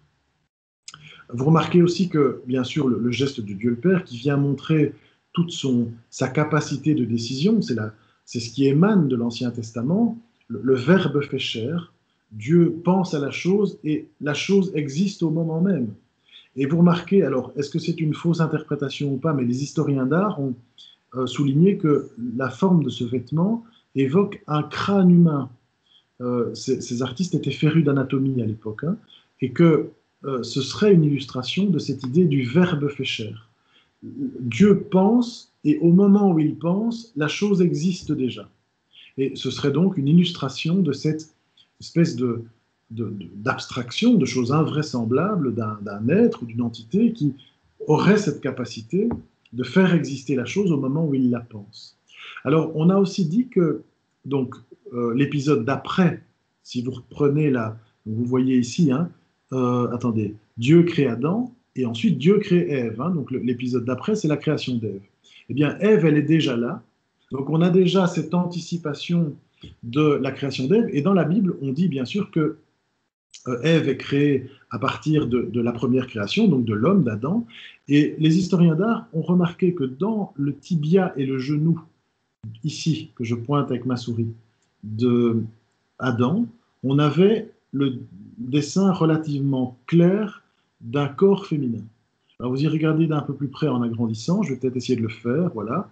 Donc il y aurait ici un corps féminin avec deux seins, la poitrine, le ventre, et ici les hanches et deux jambes qui se trouveraient ici. Que donc on aurait déjà dans le corps d'Adam la prescience d'un corps féminin. Alors est-ce que c'est une interprétation abusée ou exacte, etc. Bon, je ne vais pas trancher, évidemment, on n'est pas dans la tête de Michel-Ange, mais c'est tout à fait possible quand on connaît Michel-Ange, et ce serait déjà une manière de faire des liens entre les scènes, et là encore, de charger les narrations pour les rendre extrêmement complexes et extrêmement riches. À l'arrière, donc sur le mur du fond, vous avez le jugement dernier. Le jugement dernier qui brille par une espèce de grande complexité, peu de structure, avec cette espèce de foisonnement de corps, et qui sont rythmés, presque magnétisés par le corps de Jésus ici, qui est un Christ rédempteur extrêmement puissant, d'une musculature absolument redoutable. Et il faut savoir qu'à l'époque, tous ces corps étaient nus. C'est un pape qui, jugeant la composition un peu choquante, a fait voiler, avec des voiles de pudeur, les sexes de ces personnages, mais ces personnages étaient nus au départ. C'est une liberté manifestement de Michel-Ange qui va très mal passer. On sait qu'il y a eu des oppositions assez frontales entre, on sait par le biographe de Michel-Ange, entre les théologiens du Vatican et Michel-Ange, et apparemment ça aurait été très loin, puisque ce même biographe nous dit que, vous voyez que dans ce tableau, il y a ce personnage un peu étrange qui représente Minos, un personnage maléfique, mythologique, avec des oreilles d'âne, de porc, je ne sais pas trop, qui est représenté comme un paysage nu, assez hideux, qui est pris par un serpent avec ce petit geste plein d'humour du serpent qui lui mord les parties génitales. Voilà. Eh bien, le biographe de Michel-Ange nous dit que ici, Michel-Ange a représenté un théologien particulier du Vatican, qui s'appelait Biagio da Cesena, bon, peu importe, mais il l'a représenté de manière peu élégante, parce que ce théologien était l'un de ceux qui s'était le plus opposé à cette nudité des personnages. Donc, vous voyez un peu la liberté de Michel-Ange qui va faire une caricature ici, si c'est vrai, qui vient faire une caricature sous des traits peu flatteurs du théologien qui s'est opposé à la liberté créatrice dont il fait preuve dans cette œuvre. Alors, en parlant de sculpture ou d'éléments sculpturaux, ben on va aborder la sculpture dans cette époque classique de la Renaissance pour mieux parler de Michel-Ange. Et donc, l'œuvre que je vous montre ici, j'insiste, 1440, elle est de la première Renaissance, mais elle vient servir de préambule à l'œuvre que l'on va voir pour cette période classique, qui est effectivement ce David sur le même thème, qui date de 1501-1504 et qui est de Michel-Ange. Je voudrais simplement vous montrer l'évolution ici pour mieux mettre en relief les caractéristiques de Michel-Ange. Alors, cette œuvre de Donatello, elle caractérise la première Renaissance, l'apparition de... Alors, il n'y a pas en sculpture, il n'y a pas vraiment d'espace, sauf dans ce qu'on a vu pour la porte du paradis, mais ici, c'est un premier nu monumental. C'est probablement l'un des premiers nus taille réelle que l'on trouve à la Renaissance. Ça fait 1,50 m cette œuvre, mais c'est la taille de ce petit garçon. Et auparavant, ce n'était pas forcément évident, puisque un nu, forcément, veut dire représenter les parties sexuées, etc., ce qui pouvait éventuellement poser certains problèmes au Moyen-Âge. Alors, ça représente un David, donc David biblique, David contre Goliath, en fait, donc David qui bat les Philistins en tuant Goliath, cette espèce de géant envoyé par les Philistins, en lui balançant un caillou à la figure, et il termine par lui couper la tête. C'est ce qui est représenté ici. Il est en train de fouler la tête de Goliath qu'il a précédemment coupée avec le sabre qu'il tient dans la main droite. Alors, on est intrigué par cette œuvre. Il semble qu'elle soit commandée par les Médicis, donc la famille dominante de Florence.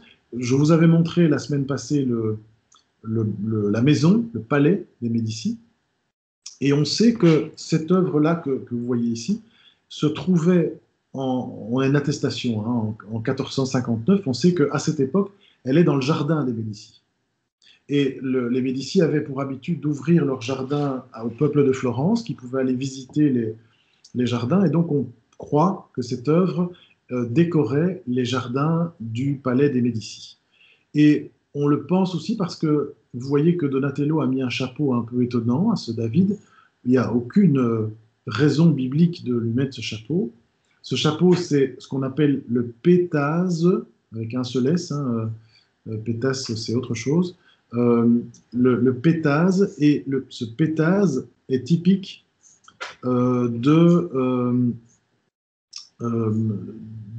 c'est un attribut de Mercure dans l'Antiquité, donc du dieu romain du commerce. Alors pourquoi je dis ça? Tout simplement parce que les Médicis sont des commerçants et que ce serait un lien avec les Médicis. Il y aurait cette idée de David Mercure, d'à la fois un Mercure avec une espèce de symbole antique, de référence à l'Antiquité. Peut-être qu'un Mercure, une statue antique, a servi de modèle, et en même temps, c'est un David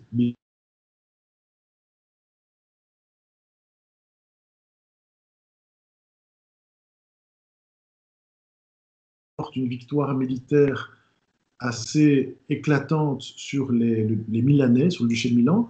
Ça n'est pas évident puisque Florence est plus petit que Milan, et donc c'est une victoire qui est un peu inespérée. Et il n'est pas impossible que cette œuvre a été réalisée pour célébrer la bataille d'Anghiari et cette victoire des Florentins sur les Milanais.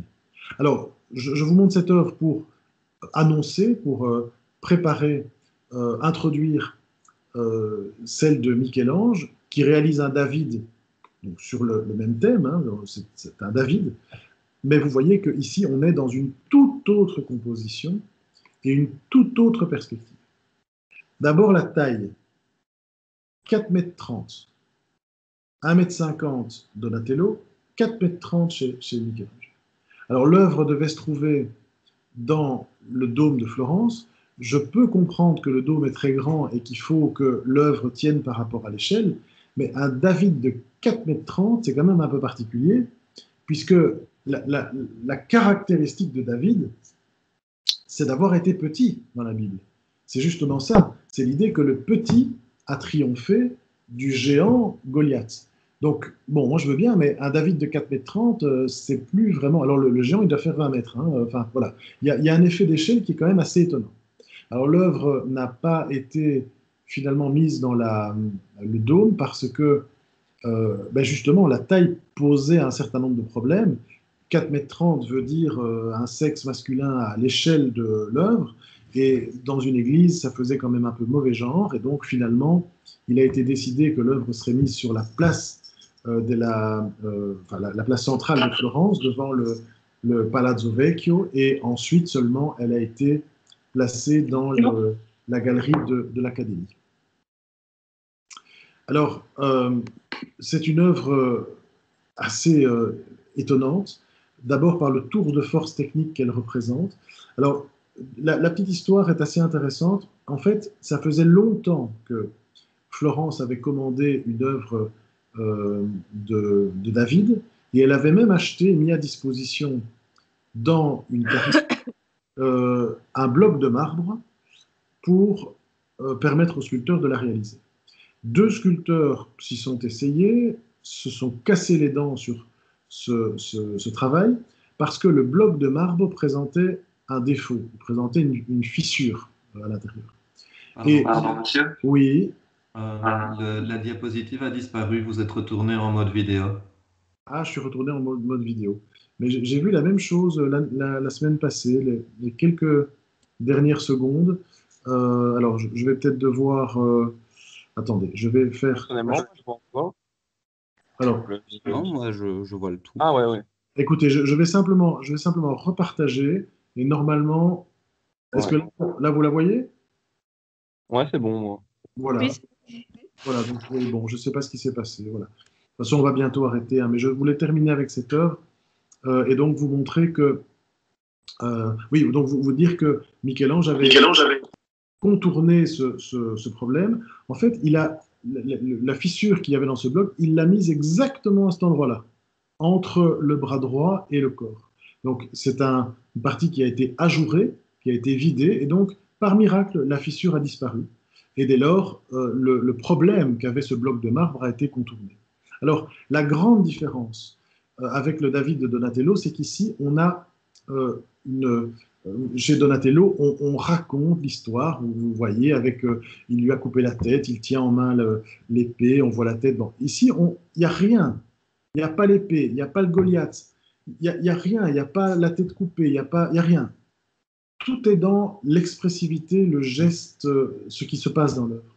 Alors, vous remarquez d'abord que Michel-Ange va lui donner un peu une espèce de banane étrange, hein, avec une coiffure, avec une frange très en avant du front. Pourquoi? Eh bien, pour une raison très simple et très intelligente, c'est que nécessairement, s'il met cette partie un peu en avant, ça va créer une ombre portée, et cette ombre portée vient assombrir le regard du David. Ça lui donne un regard assez noir. Hein, et ça marque évidemment cette espèce de force, de violence de ce David qui s'apprête à balancer un caillou pour aller tuer un géant. Donc on voit toute cette force expressive dans la lumière portée induite par la coiffure que Michel-Ange donne à ce personnage.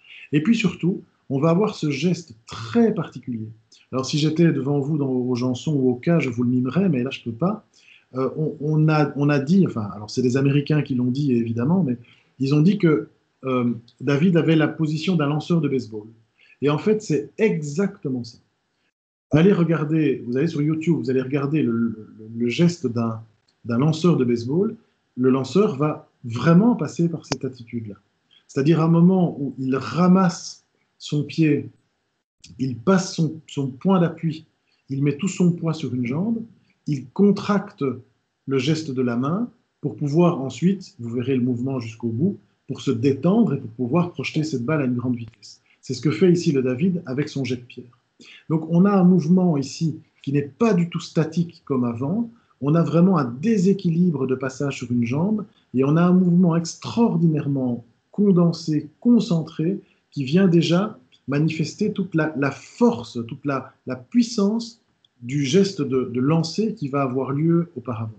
Et ce faisant, Michel-Ange va faire une chose assez extraordinaire, c'est prendre des libertés avec la représentation mimétique. Et ces libertés, comment est-ce qu'il va les prendre? Eh bien, il va les prendre en déformant carrément certaines parties. Si vous regardez bien, ça se voit très clairement, hein. En fait, la jambe, donc la jambe gauche, la jambe qui est sur la droite, elle est trop grande par rapport à la jambe gauche. Ça ne va pas, c'est trop grand. Regardez la même chose ici. Ce geste d'épaule, c'est comme s'il avait les épaules cassées ici. Regardez le bras droit, il est trop long. Et regardez la main surtout. Elle est trop grande par rapport à la proportion du reste. Donc, Michel-Ange ne fait pas ça parce qu'il n'est pas capable de sculpter, hein, je crois que tout le monde l'a compris. Il fait ça parce qu'il va prendre des libertés avec la vraisemblance. On est dans une première forme de dépassement de cette ressemblance, et c'est l'expressif qui prend le dessus. C'est une manière, chez lui, de déformer un peu les choses pour qu'on perçoive l'image, on comprenne l'image, et pour qu'elle l'exprime énormément, alors que la narration est réduite à son strict minimum. Voilà. Je vois, oui, il est 9h56. Je vais m'arrêter ici.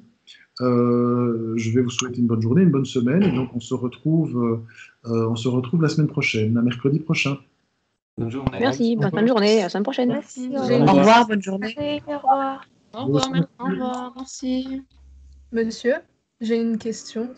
Oui, je vous écoute. Vous avez parlé de Minos qui était représenté avec les serpents et tout. Je Oui. voulais vous demander pourquoi on le représente ainsi, vu que c'était un roi de Crète. Oui, écoutez, c'est une bonne question. Je suis incapable de vous répondre, tout simplement parce que ça fait référence à des...